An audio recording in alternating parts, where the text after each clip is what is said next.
Every gardener knows the quiet frustration of walking out to the garden in the early morning, coffee in hand, expecting to see a vibrant explosion of color, only to find their rose bushes looking tired, pale, and stubbornly bare. You look over at your neighbor's yard, and their roses are practically glowing, lush, deep green, and dripping with massive, fragrant blooms. Meanwhile, your plants are growing at a snail's pace, producing tiny, weak buds that drop before they even have a chance to open. You ask yourself, what is the secret? Are they using some expensive, chemical-laden miracle grow? Or is there something else at play? Most gardeners don't know this, but the difference between a struggling rose and a prize-winning showstopper isn't about how much money you spend at the garden center. It comes down to understanding the silent, desperate language of your plants. When a rose bush has pale, yellowish leaves, it is crying out for nitrogen, the essential building block for chlorophyll and leafy growth. When its stems are thin and spindly and the root system is shallow and weak, it is starving for phosphorus. And when those coveted flower buds refuse to form or open up small and distorted, the plant is suffering from a severe potassium deficiency.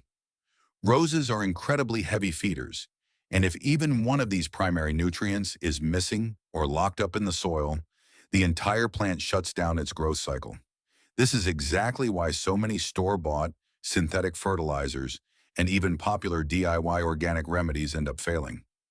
People often throw random kitchen scraps like coffee grounds or eggshells directly onto the soil, hoping for a miracle. But here's where the real secret begins. Plants cannot digest solid food. If you just throw raw organic matter around the root zone, it takes months, sometimes even years, to break down into a form the roots can actually absorb. In the meantime, that decaying matter attracts pests, molds, and harmful pathogens directly to your plant's sensitive root crown. Years ago, an old-timer who had been breeding award-winning heritage roses for over 40 years shared a piece of wisdom with me that completely changed how I look at gardening.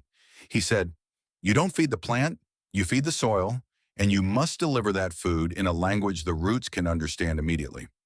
He wasn't talking about synthetic chemicals that strip the soil of its natural life. He was talking about a highly bioavailable liquid organic brew that mimics the natural forest floor, delivering a perfectly balanced shot of nitrogen, phosphorus, and potassium, while simultaneously supercharging the soil's microscopic ecosystem. What happened next surprised me.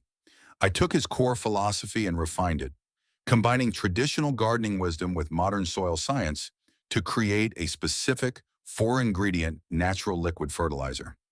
When I first tested this formula on a dying, neglected miniature rose bush that I had practically given up on, the results became visible just days later. The leaves took on a rich, glossy sheen, and within a few weeks the plant was pushing out thick, vigorous new canes and more buds than I had ever seen on a plant of its size. This formula doesn't just stimulate temporary growth, it completely revitalizes the soil biology, creating a self-sustaining nutrient highway right beneath the surface. To understand why this natural formula is so incredibly potent, we have to look closely at the four everyday ingredients that make up this brew. We aren't just mixing things together at random. Each ingredient has been carefully selected to play a specific, scientifically backed role in the plant's development and defense system. The first powerhouse ingredient is the humble banana. Most people know that bananas are packed with potassium, but few realize just how critical this mineral is for the vascular system of a rose. Potassium acts like a water regulator inside the plant, controlling the opening and closing of the stomata, the tiny pores on the leaves that allow the plant to breathe and transpire. It also facilitates the translocation of sugars and starches throughout the plant, directing energy straight to the developing flower buds. For our formula, we want a banana that is incredibly ripe. The blacker and mushier, the better.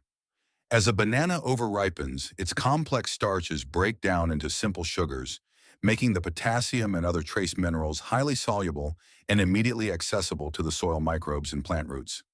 Even the peel is a goldmine of nutrients, containing high levels of calcium, manganese, and iron, which strengthen the plant's cell walls and prevent disease. The second ingredient is fresh garlic, and this is where we transition from simple nutrition to active plant protection. Garlic contains a powerful, sulfur-rich compound called allicin. When garlic is crushed, an enzymatic reaction occurs that releases this allicin, which acts as a highly effective, completely natural antibacterial and antifungal shield. Most gardeners don't know this, but many rose failures are caused by microscopic soil-borne pathogens and fungi that slowly eat away at the fine root hairs, preventing the plant from absorbing water and nutrients. By introducing a controlled amount of allicin into the root zone, we create a hostile environment for harmful fungi and soil pests like root-damaging aphids, while leaving the beneficial soil biology unharmed. Next, we introduce fresh aloe vera. In the world of organic gardening, aloe vera is often referred to as a miracle elixir, and for good reason. Aloe is packed with natural phytohormones, specifically auxins and gibberellins. These are the exact hormones responsible for cell elongation and root initiation. When you apply aloe vera to a plant's root system, it acts as a powerful, natural rooting stimulant, encouraging the plant to push out a dense web of fine, white feeder roots. Additionally, aloe vera is rich in saponins, which are natural wetting agents. Saponins break the surface tension of water, allowing our liquid fertilizer to penetrate deep into the soil profile, rather than just running off the surface, ensuring that every single drop reaches the root zone. Finally, we add oats. This is the ingredient that most home gardeners completely overlook, yet it is the secret key to unlocking the full potential of the entire formula. Oats are loaded with complex carbohydrates, beta-glucans, and trace minerals. When we steep oats in water, they release a cloudy, nutrient-dense starch. This starch doesn't feed the plant directly. Instead, it acts as an incredibly rich prebiotic food source for the beneficial mycorrhizal fungi and bacteria living in your soil. These microbes feast on the oat starches, rapidly multiplying their populations. As these beneficial microbes thrive, they break down the nutrients from the banana, garlic, and aloe, converting them into an ionic form that the rose roots can easily drink in. It is a beautiful symbiotic cycle where we feed the microbes and the microbes feed the rose. Now that you understand the science behind why this combination is so effective, let us walk through the precise, step-by-step brewing process. This is where precision matters, because how you prepare these ingredients determines how much of their nutritional value is actually extracted into the liquid.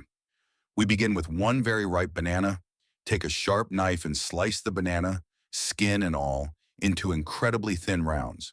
The goal here is to maximize the surface area. The smaller the slices, the faster and more thoroughly the water can dissolve and extract the rich potassium, magnesium, and natural sugars locked inside. If the peel is clean and free of synthetic waxes, absolutely keep it on, as the peel actually contains a higher concentration of potassium than the inner fruit.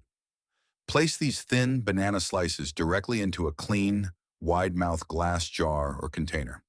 Next, take one large, plump clove of fresh garlic. Do not just chop it. First, take the flat side of your knife and give the garlic clove a firm crush. This physical crushing is a vital step that many people skip. Crushing ruptures the cell walls of the garlic, bringing two separate compounds, alliin and the enzyme alliinase, into contact to create allicin, the active pest-fighting compound we need. Let the crushed garlic sit on your cutting board for about 5 minutes to allow this chemical reaction to fully complete, then mince it as finely as possible before adding it to the jar with the banana. Now, we prepare the aloe vera. If you have an aloe plant at home, simply cut a fresh leaf. Carefully slice away the spiky green outer skin to reveal the clear, gelatinous inner gel. We need exactly 1 tablespoon of this pure gel. If you don't have a fresh plant, you can use pure, organic, unsweetened aloe vera gel from the store. But fresh is always superior because it contains active, unbroken enzymes. Scoop this gel directly into your glass container. At this point, we need to add our liquid medium. Measure out exactly 1 liter of clean, room-temperature water. Here is a critical piece of advice. Never use hot or boiling water. Many people think hot water will speed up the extraction process, but high temperatures will actually denature the delicate enzymes in the aloe vera, break down the volatile allicin in the garlic, and kill off the beneficial compounds we are trying to preserve. If you are using municipal tap water, Let it sit out uncovered for 24 hours beforehand to allow any chlorine to dissipate, as chlorine can harm the beneficial soil microbes we want to stimulate. Pour the water over your prepared banana, garlic, and aloe. The final touch is to add 1 teaspoon of oats. You can use rolled oats or steel-cut oats, but ground oats work exceptionally well because of their increased surface area. Stir the mixture gently with a wooden spoon. Almost immediately, you will see the water start to turn slightly cloudy as the starches from the oats and the sugars from the banana begin to dissolve, creating a beautiful, nutrient-rich emulsion. Cover the jar with a breathable cloth or a loose lid and let it sit in a warm, dark place for 12 to 24 hours. This steeping window is the sweet spot. It gives the water enough time to extract the maximum amount of nutrients, hormones, and protective compounds without allowing the mixture to go fully anaerobic and begin rotting. Once the steeping period is over, stir the mixture one last time. Now here is the step many people skip, and it is perhaps the most important warning of the entire process. You must thoroughly strain this liquid. Use a fine mesh sieve or, even better, a double layer of cheesecloth to filter out every single piece of solid matter, the banana pulp, the garlic pieces, and the oat residue. The only thing we want to keep is the clean, golden cloudy liquid. If you skip this filtration step and pour the solids directly onto your rose bed, those organic materials will sit on top of the soil and begin a rapid, uncontrolled fermentation process. This fermentation generates intense localized heat, which can literally cook the shallow roots of your roses. Furthermore, the decaying solids will deplete the oxygen in the upper soil layers, creating a waterlogged, anaerobic environment that is the #1 cause of root rot and destructive fungal infections.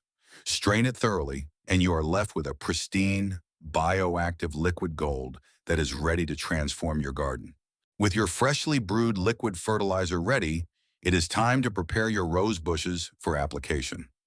Just like you wouldn't serve a gourmet meal on a dirty table, you shouldn't apply high-quality nutrients to unprepared soil. To get the absolute maximum benefit from this formula, we need to ensure the root zone is in an optimal state to receive it.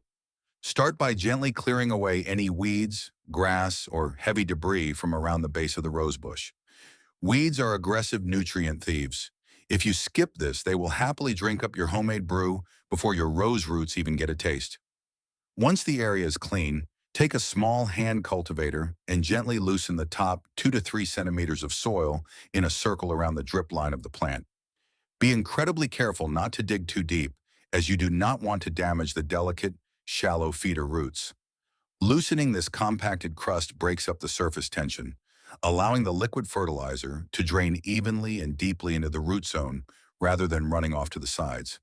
It also aerates the soil, providing a fresh pocket of oxygen that stimulates root respiration and microbial activity. Next, take a look at the plant itself. Use a clean, sharp pair of pruning shears to remove any dead, damaged, or crossing branches. Pay close attention to the lower leaves. If you see any that are yellowing, spotted, or showing signs of disease, snip them off immediately. By pruning away these weak and non-productive parts, you allow the plant to stop wasting valuable energy on dying tissue and instead redirect all of its newly acquired nutrients toward producing fresh, healthy growth and massive flower buds. Now we are ready to apply the magic brew. The ideal dosage is about 200 to 300 milliliters of the strained solution per rose bush. Do not just dump it directly onto the main woody stem. The stem is not designed to absorb nutrients, and keeping it constantly wet can invite stem rot and pests. Instead, pour the liquid slowly and evenly in a wide circle around the base of the plant, right beneath the outer edge of the leaf canopy. This area, known as the drip line, is exactly where the active feeder roots are located. By watering in this circular pattern, you encourage the roots to grow outward and downward, creating a much stronger, more stable root system that can better withstand summer heat and drought. Once you have applied the solution, the real magic begins to unfold beneath the surface. The results became visible just days later, starting with a subtle shift in the plant's overall energy. Within the first week, you will notice the existing leaves taking on a deeper, richer green color as the magnesium and nitrogen from the brew boost chlorophyll production. By week 2, the natural hormones from the aloe vera, will have stimulated the roots, and you will begin to see tiny, vibrant red shoots, often called basal breaks, pushing up from the base of the plant. By week 4, the canopy will begin to expand rapidly, filling out with dense, healthy foliage and strong, sturdy canes.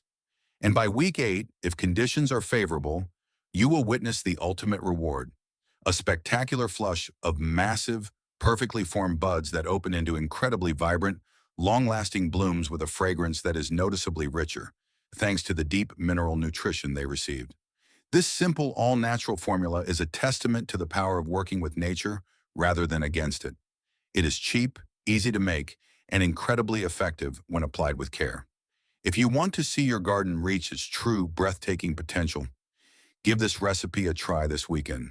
Your roses will thank you with a display of beauty you never thought possible. If you found these practical tips helpful and want to discover more hidden secrets of successful organic gardening, make sure to show your support, leave a comment with your results, and subscribe so you never miss our next deep dive into the art of growing. Happy gardening, and I will see you in the very next video.